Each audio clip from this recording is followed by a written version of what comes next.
What's up everybody? Welcome back to my channel. Today's video topic is going to be something that I've been dealing with, so I thought it was a great topic to make a video on, and that is how to prevent injury and how to still be able to work out even if you have an injury. So for over a year I've been dealing with kind of a rotator cuff injury in my shoulder. I feel the most pain when I'm flat barbell benching and also when I do a few different shoulder exercises. So I'm going to show you some ways how to prevent getting injured and also how to deal with an injury like this and how to still be able to work out and still make gains in the gym. So as always, make sure you hit that subscribe button down below. Then you know whenever I post Wednesdays and Sundays. And let's get into this video. So one of the main ways to prevent injury is going to be to warm up properly. So you're going to want to get your heart rate up, get the 5-minute jog in. I usually take a 5-minute walk jog on the treadmill, and that usually gets my heart rate up, maybe break a little sweat. Then you're going to want to stretch whatever body part you're using that day. Before you do any of your exercises, you want to make sure that you do a few warm-up sets. Now I'm not talking just take the bar and do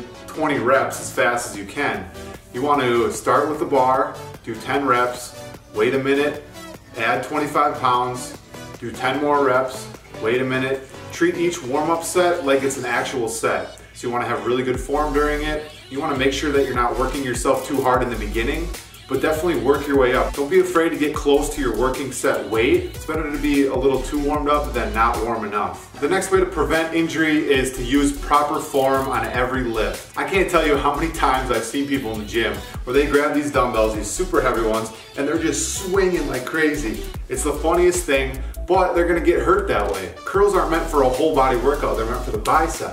If you're swinging, your back's getting used, your shoulders, and your core, and one of these things you aren't expecting to be using, and that's when you get hurt. My philosophy is that it's better to use a little bit less weight to make sure that your form is proper instead of going as heavy as possible and then your form is suffering because of it. This is especially important when you're doing any kind of back exercise. If you're going to be deadlifting, make sure your form is perfect when doing these before you add a ton of weight, otherwise you're really going to hurt something. If you're doing curls, like preacher curls, make sure you're not going too heavy where you need to curl your wrist to get it all the way to the top. That's when your forearms and your wrists are going to start hurting.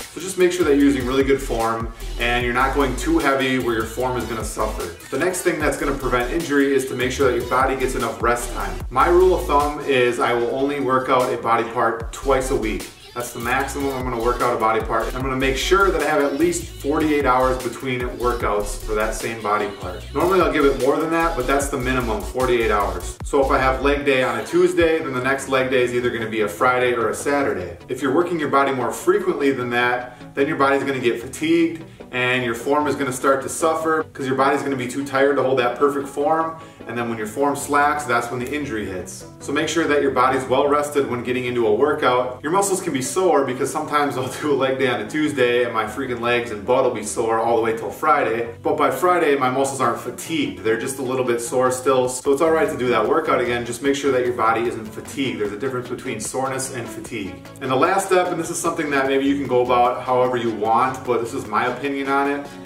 If you have a sore muscle or your joints are hurting in a certain spot, try to find an alternative way to work the muscle without completely quitting your workout. So with my sore shoulder, there's still different chest exercises and shoulder exercises and back exercises that I can do that doesn't hurt my shoulder. For example, when I'm benching, I try as much as possible to use dumbbells because I have a little bit more motion with my wrists and rotating when I have dumbbells compared to a barbell. And I also try to use a neutral grip as much as possible.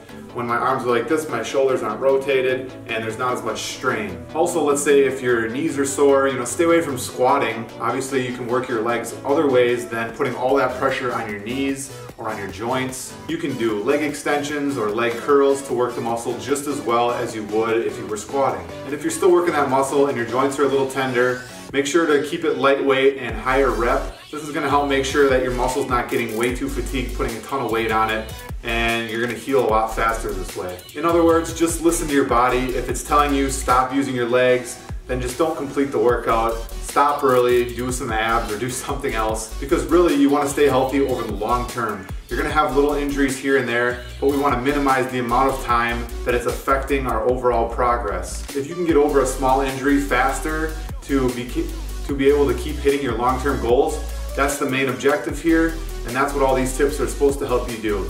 So I hope you guys enjoyed this video. I hope it was helpful. I know I'm using these to help with my shoulder, so hopefully it's gonna be helping you guys as well. But if you like the video, make sure you subscribe, and I'll see you guys in the next one.